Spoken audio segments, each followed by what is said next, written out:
The great hall was silent. 500 species sat in their places, waiting. The emergency meeting had been called 3 days ago. Now everyone was here. High Counselor Murthak stood at the center. He was old even by his species standards. His skin was like ancient stone, gray and cracked. When he spoke, his voice filled the entire hall. "We are here to discuss the humans," he said. A wave of noise spread through the room. Some species hissed. Others clicked their mandibles. A few growled low in their throats. Everyone had an opinion about humans. "Silence," Murthak commanded. The noise stopped. "Commander Vexthar will present his report." Vexthar stepped forward. He was Kryn, one of the warrior species. His body was covered in thick armor plates. His forearms carried weapons that could destroy buildings. He was 7 feet tall and built like a mountain. 3 months ago, we detected human ships beyond their solar system. Vexthar began. They are expanding, moving into space that borders 12 different territories. They do not ask permission. They do not wait for approval. They simply go. He pressed a button. Images appeared in the air above them. Human ships. Human stations. Human machines tearing apart asteroids. Look at their methods, Vexthar continued. They use nuclear explosives for mining. They modify their own genetics. They build artificial intelligence without proper safety measures. They are reckless, dangerous, primitive. More images appeared. A human station on a dead moon. Humans in suits walking on the surface of an airless world. Human children learning to use tools that could kill them. They have only been in space for 200 years, Vexthar said. Most species take 2,000 years to reach this level. But humans rushed. They cut corners. They took risks that no sane species would take. Ambassador HFY stood up. She was human, the only one in the room. She was small compared to most species here. Her skin was smooth and soft. She looked fragile. "Commander Vexthar speaks of risks," she said. Her voice was calm. "But humans have always taken risks. That is how we survived our world. That is how we grew strong." "Your world was a moderate planet," said Counselor Zixtra. She was Velthrine, a species known for their logic. "Class 7 on our scale. Difficult but not extreme." "Our world tried to kill us every day," HFY replied. "We have diseases that no other species has seen. We have predators that hunted us for millions of years. We have weather that can destroy cities in minutes. We survived all of it." "Many species have survived difficult worlds," Vexthar said. "That does not give you the right to ignore council law." "We are not ignoring anything," HFY said. "We are simply moving at our own pace. We mean no harm to anyone." "That is what they all say," muttered someone in the back. Murthak raised his hand. "Enough. The question before us is simple. What do we do about humanity?" The discussion went on for hours. Some wanted to place restrictions on human expansion. Others wanted to monitor human activities closely. A few suggested more extreme measures. Finally, Counselor Treshkan spoke. He was ancient, older even than Murthak. His species had been in space for 50,000 years. They had seen civilizations rise and fall. "I propose we send our champions," he said. The room went quiet again. "Our champions?" someone asked. "Yes," Treshkan said. "We send our 3 greatest warriors to Earth. They will deliver our message. They will show humans what real power looks like. They will make it clear that humans must follow our rules or face consequences." Vexthar nodded slowly. "The champions, yes, that would work." "Who would we send?" asked another counselor. "Dalmora the Unbreakable," Treshkan said. "She has survived 3 planetary extinction events. She cannot be killed by conventional means. Her body adapts to any threat." "Keth of the Voidwalkers," added another voice. "She can survive in hard vacuum. She can walk on the surface of stars. She has lived for 3,000 years." "And Trenketh the Mindrender," Vexthar said with satisfaction. "She can control entire fleets with her psychic powers. She once stopped a war by forcing both sides to feel each other's pain." Ambassador HFY felt cold. These were not just warriors. These were legends. Stories told across the galaxy to frighten young ones into obedience. "This is a mistake," she said quietly. "Speak up, Ambassador," Murthak said. "This is a mistake," HFY repeated, louder now. "Sending warriors to threaten my people will not end well. Humans do not respond to threats. We respond to cooperation, to friendship, to respect." "You will get respect when you earn it," Vexthar said coldly. "And how do we earn it?" HFY asked. "By bowing? By stopping our progress? By becoming small and quiet and grateful for whatever scraps you give us?" By following the rules that every other species follows, Vexthar replied. HFY looked around the room. She saw no allies here. Even the species that had been friendly to humans before were silent now. Fear had taken hold. Fear of human expansion. Fear of human recklessness. Fear of what humans might become. I vote to send the champions, Murthak said. All in favor? Hands rose. Tentacles lifted. Wings spread. The vote was nearly unanimous. Opposed? Only HFY raised her hand. The motion passes, Murthak declared. Commander Vexthar, prepare the champions for departure. They will go to Earth with our message. Humanity must halt all expansion beyond their home system. They must submit to Council oversight. They must agree to limits on their technology development. If they refuse, he did not finish the sentence. He did not need to. Everyone knew what happened to species that refused the Council. HFY stood alone as the meeting ended. Species filed out, talking among themselves. Some looked at her with pity. Others with satisfaction. A few with curiosity. Vexthar stopped beside her. You should contact your government, he said. Tell them to prepare. The champions will arrive in 1 month. If your people are wise, they will agree to our terms immediately. And if they don't? HFY asked. Vexthar smiled. It was not a pleasant expression. Then the champions will show them why every species in this galaxy learned to respect the Council's authority. He walked away, his 4 arms swinging confidently. HFY watched him go. Then she pulled out her communication device. It was small, made of simple metal and plastic. Nothing fancy, nothing threatening. She pressed a button. Ambassador HFY to Earth Command. Priority message. The device beeped. A voice answered. This is General Taehyun. Go ahead, Ambassador. General, the Council has made their decision. They are sending 3 of their greatest warriors to Earth. They call them champions. They will arrive in 1 month with demands. There was a pause. Then the general spoke again. His voice was calm. Too calm. What kind of demands? Complete halt to expansion. Council oversight of all human activities. Technology restrictions. Basically, they want us to stop being independent. Another pause. Longer this time. And what happens if we refuse these demands? HFY closed her eyes. The champions will demonstrate the Council's power. They will show us why we should be afraid. I see, the general said. Thank you for the warning, Ambassador. We will prepare appropriately. General, these are not ordinary warriors. They are legends. They have powers we cannot imagine. Please consider negotiation. We will consider everything, the general replied. But Ambassador? Humans do not kneel easily. You know this. I know, HFY whispered. That is what I am afraid of. The communication ended. HFY stood in the empty corridor outside the council hall. Ships moved past the windows, traveling between the stars. So much life in the galaxy. So many species. All of them had learned to follow the rules. All of them except humans. She thought about Dalmora, Keth, and Trenketh. 3 champions. 3 legends. The strongest warriors the galaxy had ever produced. She thought about Earth. About humans mining asteroids with nuclear charges. About humans modifying their own bodies. About humans building machines that thought for themselves. She thought about what would happen when these 2 forces met. The champions would arrive in 1 month. HFY hoped someone would survive to report what happened next. 6 months had passed. The council waited for news from the champions. None came. At first, no one worried. Deep space missions often had communication problems. The champions were probably busy delivering the council's message. They would return soon with humanity's surrender. But 6 months was too long.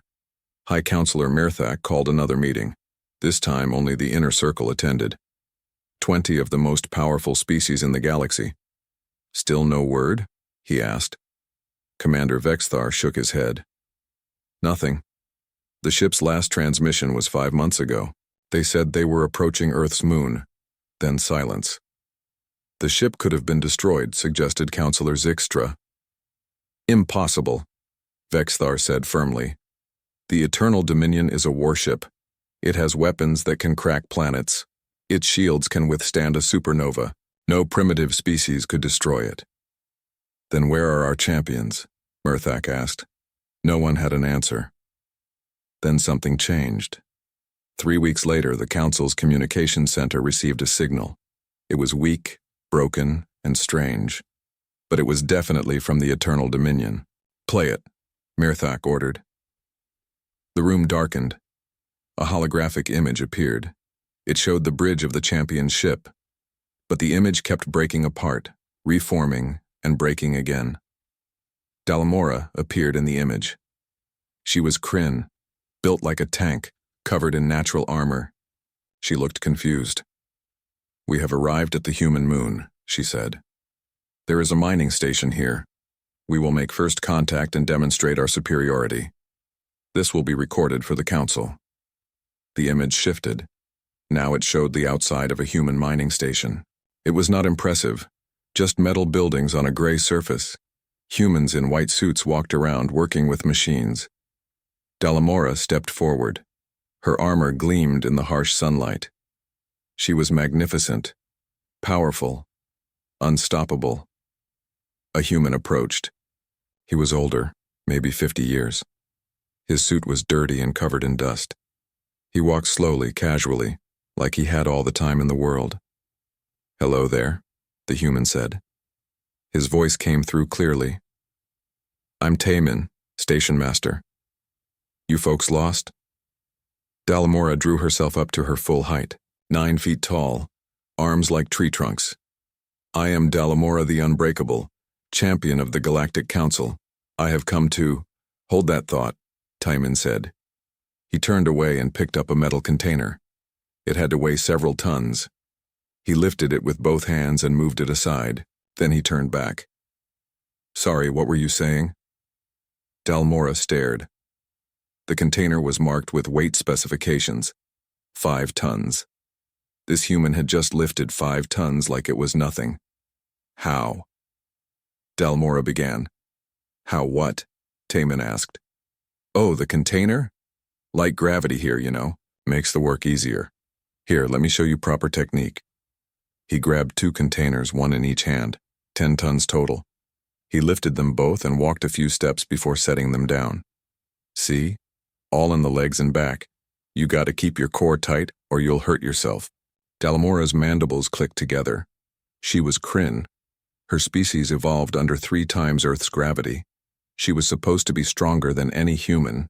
She was supposed to be able to demonstrate Kryn's superiority easily.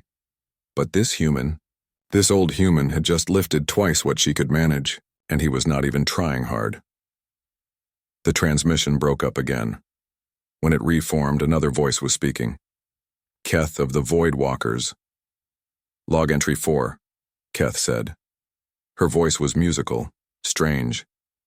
"We attempted to intimidate the humans with a demonstration of Void Walker abilities. This did not go as planned."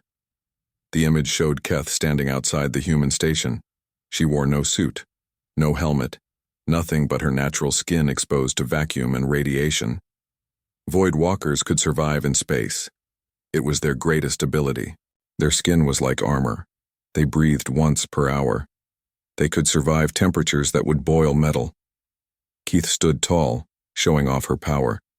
Around her, humans in white suits worked and moved.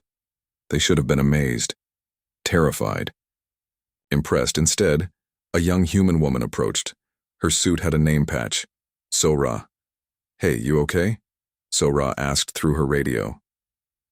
"I am Keth of the Void Walkers," Keth announced.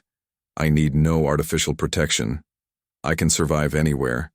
Vacuum is nothing to me." Sora tilted her head. "You sure? 'Cause we got spare suits if yours broke. Happens sometimes, no shame in it." "I need no suit," Keth repeated. "I am demonstrating the power of my species. We are superior to—" "Lady, are you having some kind of episode?" Sora asked. She sounded genuinely concerned. "Walking around without protection is like how people die out here. You sure you're okay? Should I call medical?" What? "No, I am perfectly fine. I can survive in—" "Jin Woo!" Sora called out. Another human jogged over. "This lady's walking around without a suit. Thinks she's got the sickness?" Jin Woo looked at Keth carefully. "Could be. Or maybe her species can handle vacuum. Some can, right?" "Oh yeah, good point," Sora said. "Sorry, miss. We just worry when we see folks outside without gear. You really can breathe out here?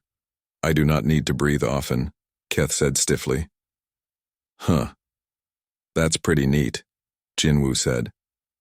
I went 15 minutes once when my suit tore. Nearly died. But I made it back inside before my lungs burst. Good times. Keith stared at him. You? Survived 15 minutes of vacuum exposure? Yeah. Not fun though. Don't recommend it. My ears bled for a week. But that should have killed you. Almost did, Jinwoo said cheerfully. But hey, still here. Anyway, you need anything? We're about to head inside for lunch. The transmission broke apart again. This time, when it reformed, the image showed all three champions sitting in what looked like a human cafeteria. They were surrounded by human workers eating food and talking. Trenketh, the mind render, spoke for the first time. She was the most dangerous of the three, a psychic powerful enough to control thousands of minds at once. We have been invited to Earth itself, she said to the camera. The humans seem friendly. Too friendly. They show no fear. This is unusual. We will accept their invitation and deliver the Council's demands in person. Delamora nodded. She still looked shaken. The humans on this station are not normal. They must be specially selected warriors. On Earth, we will meet regular humans. The Council's message will be more effective there. Keth said nothing. She just stared at the humans around her. They were eating, laughing, and telling stories. Some were young, some were old. None of them looked like warriors. The transmission started breaking up worse than before. The last clear words came from Trenketh. We are going to a city called Seoul. We will meet with their scientists and leaders there. We will demonstrate our power. We will make them understand.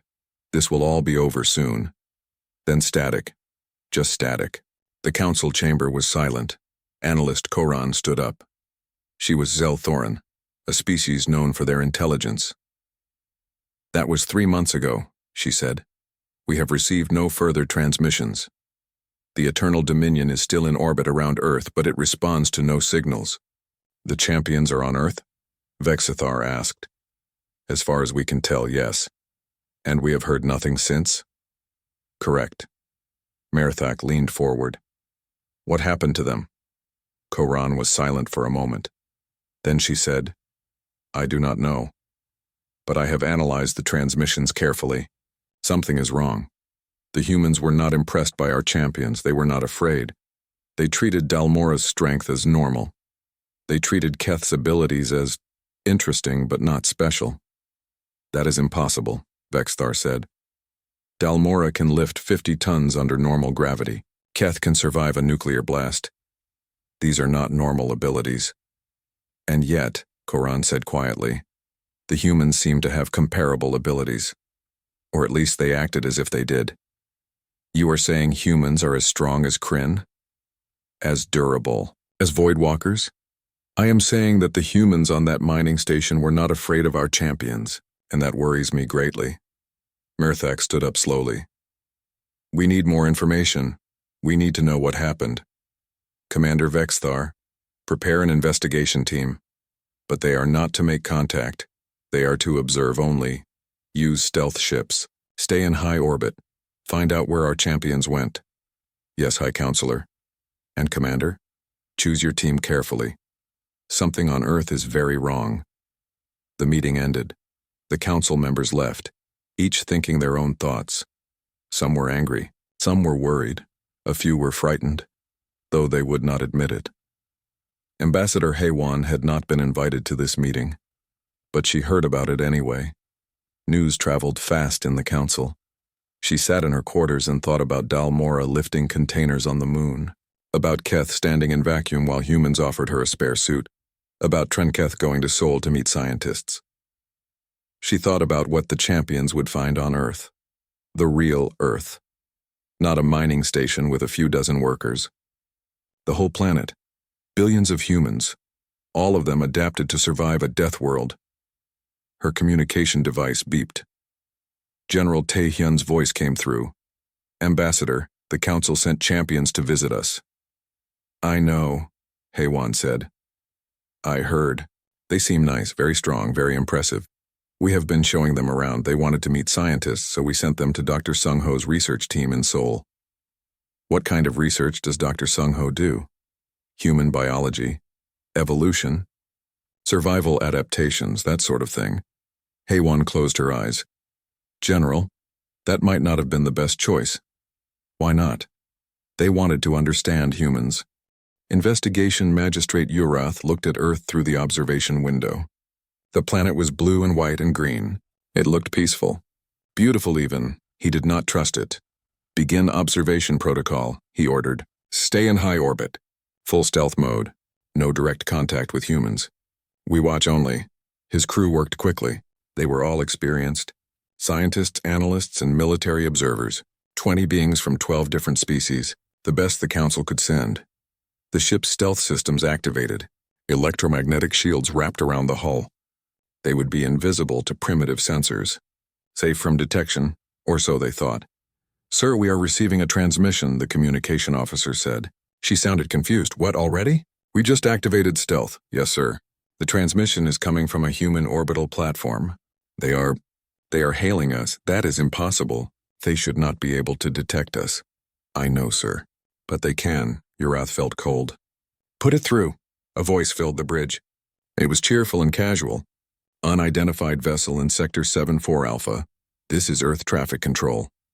You folks need directions? You are not broadcasting an identification code. The crew stared at each other. Earth traffic control. Humans had detected them instantly. Should we respond? Someone asked. Urath thought carefully. The mission was observation only. But if humans already knew they were here, hiding was pointless. This is Investigation Magistrate Urath of the Galactic Council. We are here on official business. We mean no harm. No problem, the human voice said. His name appeared on the screen. Traffic Controller Hyunwoo. Just checking. We get a lot of traffic these days. If you need orbit space, I can assign you a safe zone. We got some construction going on in sectors 3 through 6. Lots of debris. Dangerous if you do not watch out? Construction? Urath asked. Yeah, new station going up. Should be done in 6 months. Going to be a big one. You are welcome to dock if you need supplies or anything. No, thank you. We will just observe. Sure thing. Let me know if you need anything. Control out. The transmission ended. Urath looked at his crew. They detected us immediately. Their sensors should not be that advanced. Analyst Koran was on the ship. She had been studying humans for months. Perhaps their sensors are not advanced. Perhaps they use other methods. What other methods? I do not know yet. But I intend to find out. The investigation began. The team used every sensor they had. Long-range cameras, electromagnetic scanners, thermal imaging, gravitational wave detectors. They pointed everything at Earth and watched. What they saw disturbed them deeply. Earth's surface was covered with cities. Massive structures made of metal and glass and concrete. Millions of buildings. Billions of humans living packed together. These structures should collapse, said the engineering officer. Look at this one. 100 stories tall. The support beams are too thin. It should not stand. And yet it does, Koran said quietly. Maybe Earth's gravity is lower than we thought? No. Earth's gravity is 1.0 standard. Normal. But the buildings are designed for creatures that are stronger than normal. Look at the weight loads. Look at the stress points. These buildings are built for beings who can handle more than they should. The team watched humans walking through their cities. Running, climbing stairs, carrying heavy loads. They watched construction workers building new structures with tools that seemed too dangerous. They watched athletes pushing their bodies to extremes. That human just ran 20 kilometers, the medical officer said, without stopping. His heart rate is elevated but stable. He is not dying. Humans engage in this behavior for fun, Koran said. They call it exercise. They deliberately push their bodies to the point of failure and then push harder. It makes them stronger. That is insane. That is human. The team observed industrial facilities, factories that processed metal at temperatures that would vaporize most species, chemical plants that handled substances toxic to 90% of known life, nuclear power stations that other species would never build on a populated planet. They are so reckless, someone muttered. Or so confident, Koran replied. Days passed. The team collected more data.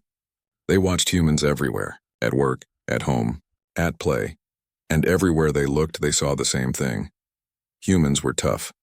Incredibly tough. They watched emergency medical services respond to accidents.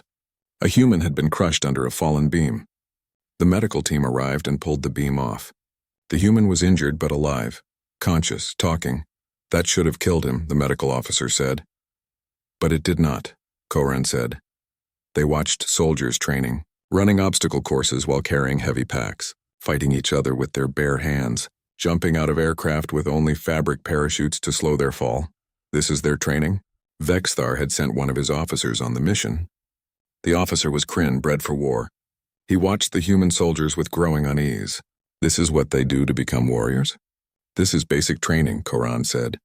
For their regular military, not even their elite forces, but some of those humans look young, barely adults. Humans mature quickly, they must. Their world does not allow weakness. The Kryn officer was silent for a long time. Then he said, I need to report this to Commander Vexthar. Tell him everything, Koran said. But the most disturbing discovery came when they tried to scan human brains. The team wanted to understand how humans thought, how they made decisions, what made them so reckless. The neural imaging specialist worked for hours. Finally, she called Koran over. Look at this, she said. This is a human brain scan. See these structures here? And here? Yes? These are redundancy systems. Backup neural pathways. Humans have multiple ways to process the same information. If one part of the brain is damaged, another part takes over. Many species have some redundancy. Not like this. Humans have redundancy for their redundancy. Their brains are built to survive damage that would kill or cripple other species. They can lose parts of their brain and still function. Koran stared at the scan. Why would evolution create such a brain? Because on Earth head injuries are common. Humans needed brains that could survive trauma and keep working. What kind of planet creates such a species? No one had an answer. After 2 weeks of observation, Urath decided they needed specific information. Information about the champions. Contact the human traffic controller, he ordered, the one called Hyunwoo. Ask him about our delegation. The communication went through quickly. Hyunwoo's face appeared on the screen. He was young, maybe 30. He looked tired but friendly. Hey there, magistrate. What can I do for you? We are looking for 3 individuals who came to Earth several months ago. They were Galactic Council champions. Dalmora, Keth, and Trenketh. Do you have any information about them? Hyunwoo thought for a moment. Champions? Oh yeah, I remember. Big delegation. Very official. They came through about 4 months ago. Went down to Seoul, I think. Met with some research teams. Do you know where they are now? Let me check. Hyunwoo typed on a console. Okay, so according to travel records, they went to a research facility in Seoul. Met with Dr. Sung-ho's team. After that, tracking kind of stops. But that is normal. Privacy laws, you know. We do not track everyone all the time. Can you tell us how to contact Dr. Sung-ho? Sure, I can send you his university contact information. But fair warning, he is usually pretty busy. Might take a while to get back to you. Thank you. No problem. Anything else? Urath hesitated. Then he asked, what kind of research does Dr. Sung-ho do? Oh, he is in the biology department. Studies human evolution, I think. How we adapted to Earth's environment. That kind of stuff. Pretty interesting, actually. I see. Thank you for your help. Anytime. Have a good one. The transmission ended. Koran looked at Urath. They sent our champions to meet with an expert on human evolution and adaptation. Is that bad? I think it might be the worst possible thing that could have happened. Why? Because if I wanted to show someone why humans are dangerous, I would send them to Dr. Sung-ho. He would explain exactly what makes humans survive when others cannot. He would show them our planet's history, our wars, our diseases, our predators, everything we overcame. And then our champions would understand. They would realize that every human alive is descended from survivors, from hunters, from creatures that refuse to die no matter what their world threw at them. Urath felt the cold growing deeper. We need to leave. We need to report this. What will you tell the council? The truth. That we came here to investigate. That we found a species far more dangerous than we imagined. That our champions are missing and we have no idea what happened to them. The council will not like that answer. The council asked for the truth. This is the truth. Koran nodded slowly. Then she said something that made everyone on the bridge uncomfortable. Magistrate, I have been observing humans for 2 weeks now. I have seen their cities, their industry, their military, their daily lives. And I have realized something. What? Everything they do is designed for survival. Their buildings are strong because their planet has earthquakes and storms. Their bodies are tough because their world is full of dangers. Their brains are complex because they need to solve problems constantly. Everything about humans is optimized for one purpose. The escape pod drifted in space like a dead thing. It was small, damaged, and barely functional. The Council Patrol found it by accident while searching the border regions. Sir, we have a life sign inside, the scanner operator said. Species? Unknown. The pod is too damaged for clear readings. But whoever is inside is alive. Bring it aboard, carefully. They pulled the pod into the cargo bay using tractor beams. When they opened it, they found something unexpected. Trenketh, the mind render. She was curled into a ball. Her eyes were open but saw nothing. Her breathing was shallow and rapid. Her skin, usually a beautiful silver color, was dull and gray. Get medical down here now, the captain shouted. The medical team arrived quickly. They scanned Trenketh and their faces went pale. What is wrong with her? The captain asked. Everything, the chief medical officer said. Her neural pathways are damaged.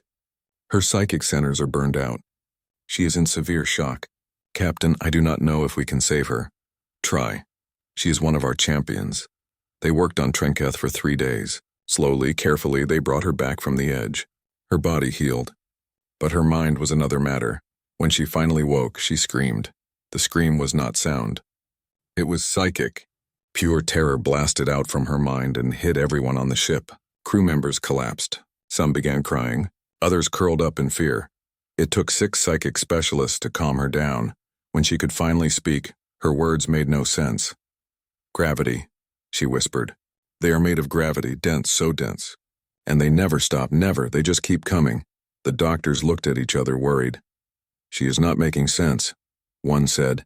Give her time, said another. Psychic trauma takes longer to heal. But days passed and Trenketh did not improve. She would sit in her room and stare at nothing. Sometimes she would speak. Fragments, pieces, things that did not connect. Patient, she said once. They are so patient. They wait, they watch. They outlast everything. High Counselor Murthak came to see her himself. He sat beside her bed and spoke gently. Trenketh, can you hear me? Her eyes focused on him slowly. High Counselor? Yes, it is me. You are safe now. You are home?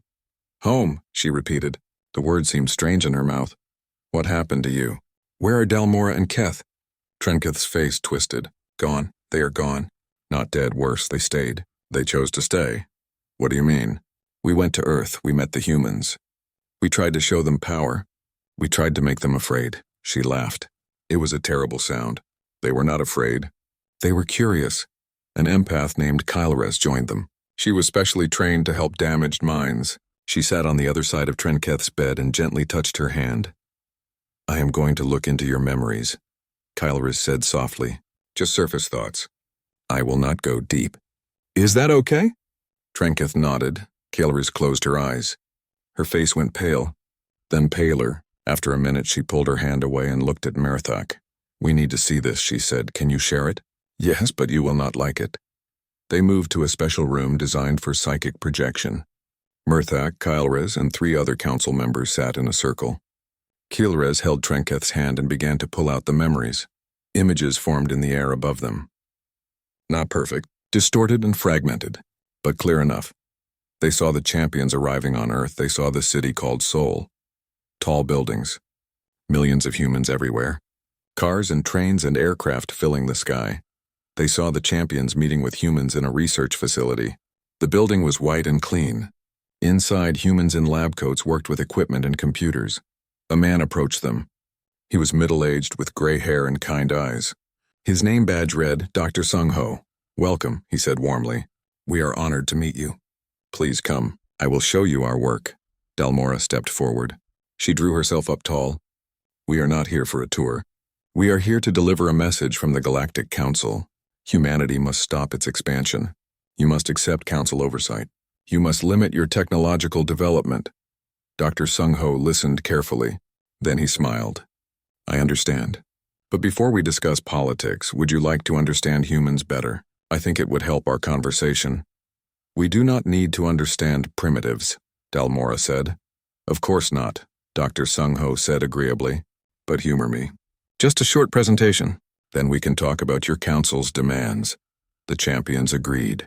They followed Dr. Sung-Ho to a lecture hall. Other humans joined them.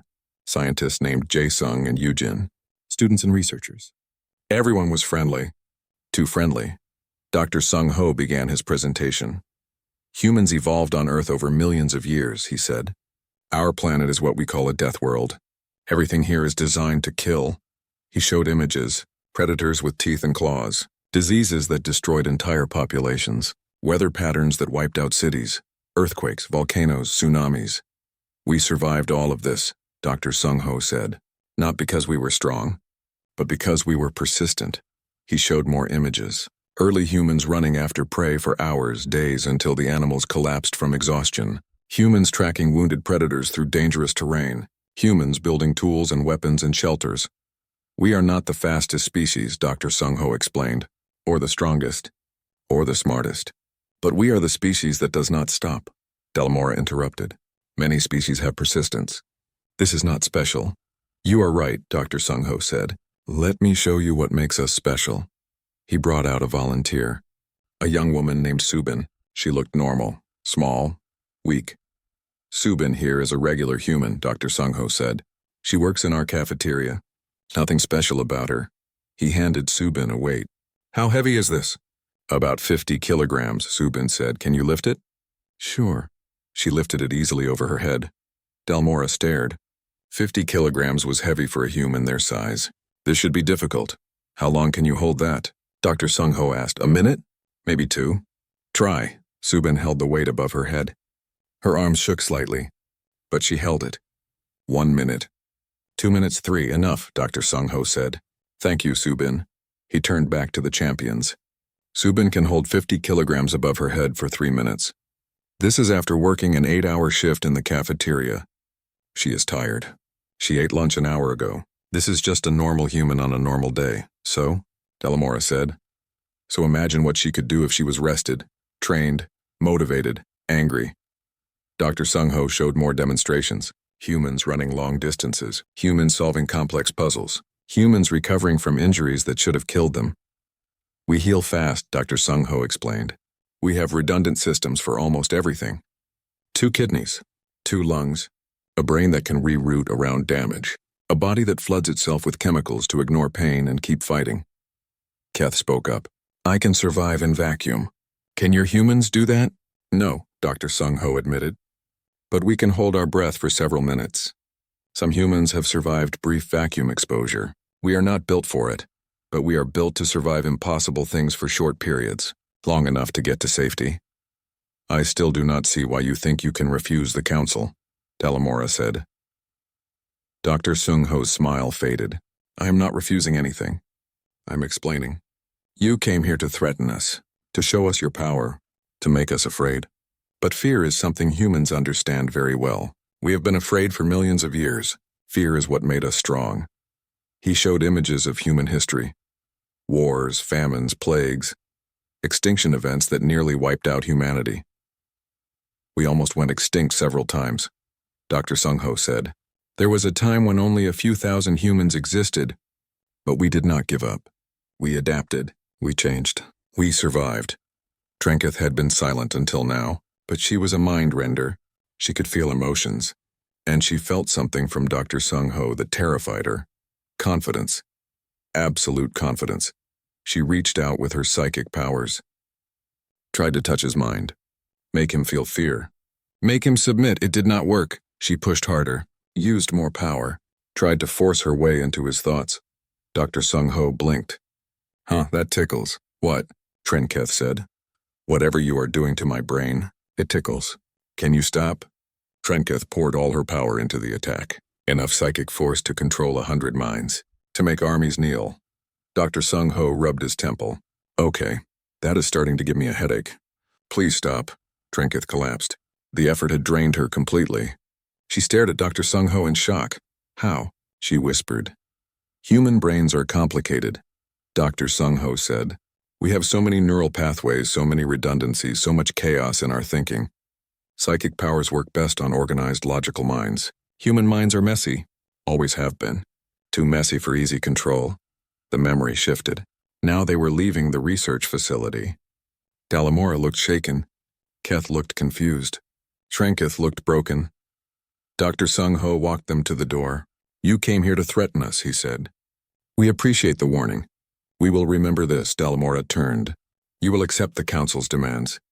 We will discuss them, Dr. Sung-Ho said, with respect as equals, not as masters and servants. The Council will not accept that. Then the Council will have a problem. The memory faded. Calriss released Trenketh's hand and opened her eyes. She looked sick. What happened after that? Murthak asked gently. Trenketh spoke in a flat voice. The council chamber was full. Every species, every representative, all 500 seats occupied. This was the largest gathering in 50 years. High Counselor Murthak stood at the center. He looked older than before.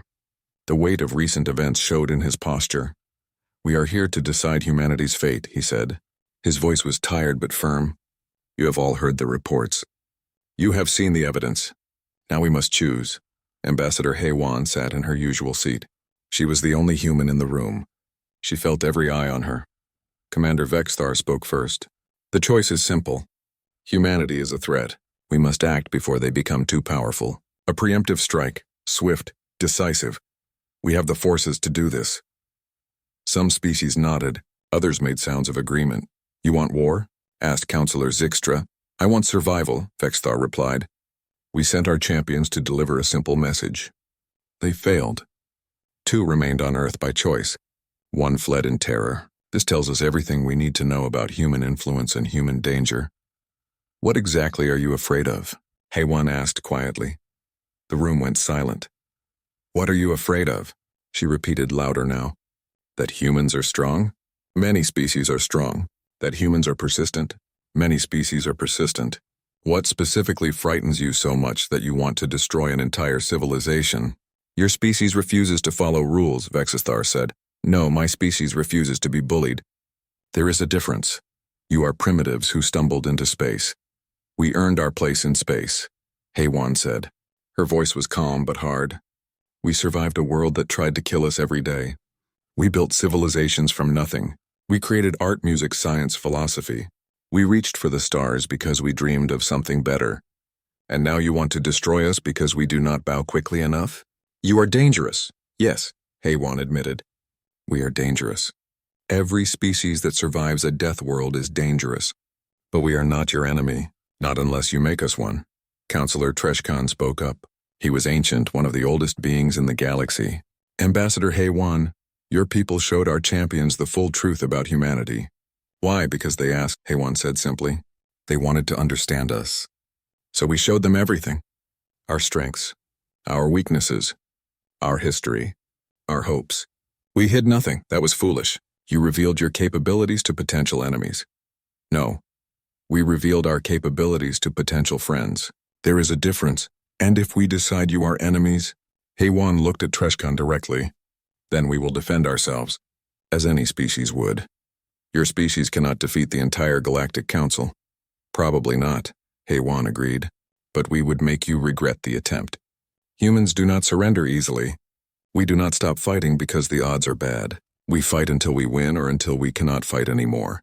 And even then we keep looking for ways to come back. The chamber erupted in noise. Some species shouted for war. Others called for caution. A few demanded more information. Murthak raised his hand. Silence fell slowly. Magistrate Urath, present your findings. Urath stood. He was the one who led the investigation team to Earth. He looked haunted. My team observed Earth for 2 weeks, he said. We watched human cities, human industry, human daily life. What we found was not what we expected. He activated a holographic display. Images of Earth appeared. Humans live in structures that should collapse but do not.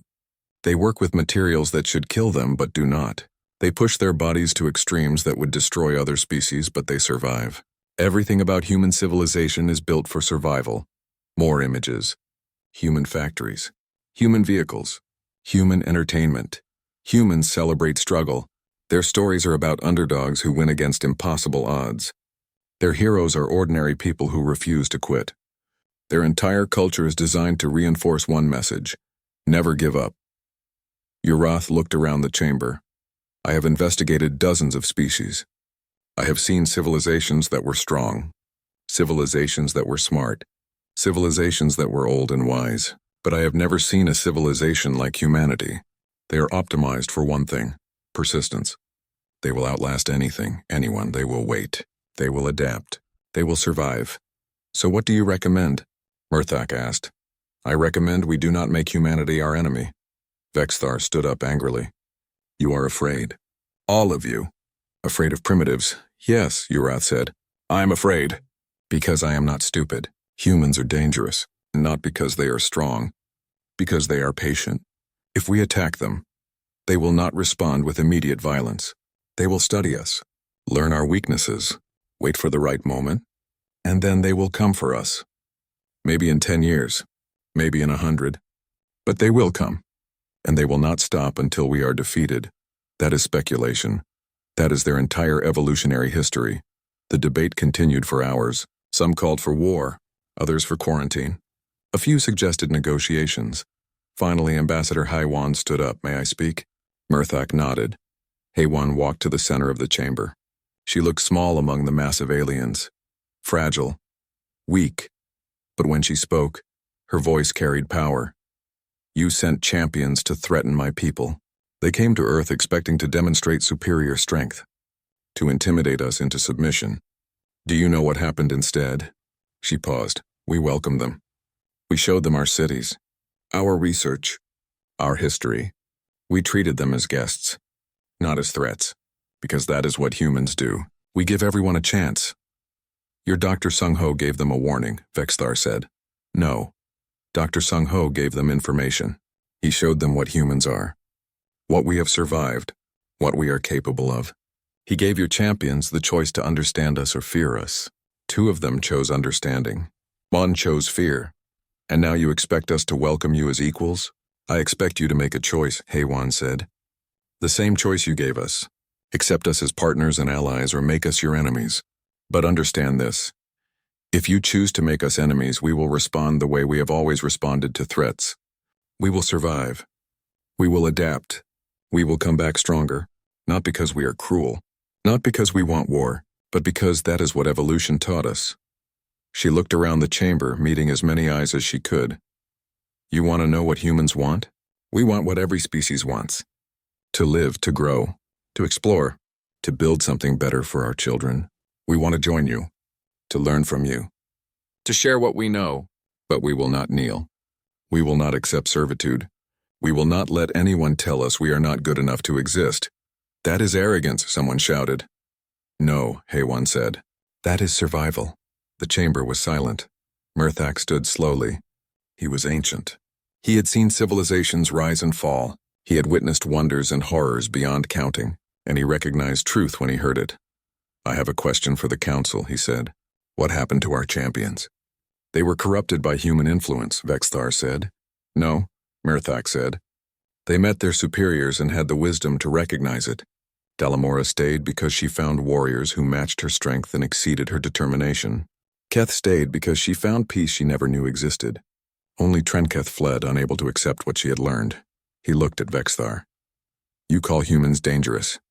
You are right, but you fail to understand what kind of danger they represent. Humans are not conquerors. They are survivors. They do not seek to destroy. They seek to endure, and in enduring, they become stronger than those who rely only on force. So what do you propose? Asked Councillor Zixtra. I propose we vote. But before we vote, I want everyone to consider one question. Do we want humanity as an ally or as an enemy? Because there is no third option. We cannot ignore them. We cannot contain them. We can only choose which side of history we want to be on. The vote was called. Each species had to choose. Accept humanity as full council members with all rights and privileges, or declare humanity a threat and authorize military action. The votes came in slowly. Some species voted immediately. Others debated among themselves first. The numbers appeared on the display: 100 votes for acceptance, 2, 100 votes, 304. 100.499 votes for. Acceptance. Only Commander Vexthar voted for war. The motion passes, Murthak announced. Humanity is granted full membership in the Galactic Council. All restrictions on human expansion are removed. Military alliance protocols are activated. From this moment forward, humanity is under Council protection, and humans are entitled to all Council benefits. He looked at Haiwan. Welcome, Ambassador. Officially, Haiwan bowed. Thank you, High Counselor. My people will be honored.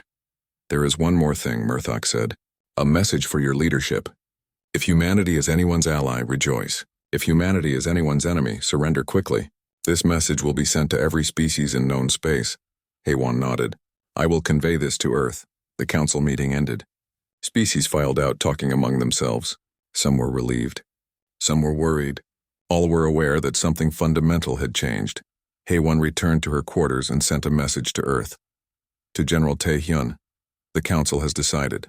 We are full members now. Equal partners. The galaxy is open to us. The general's response came quickly. Excellent news, Ambassador. I will inform the government. They will be pleased. There is something else, Haiwan said. The council is afraid of us. A pause. Then are you surprised?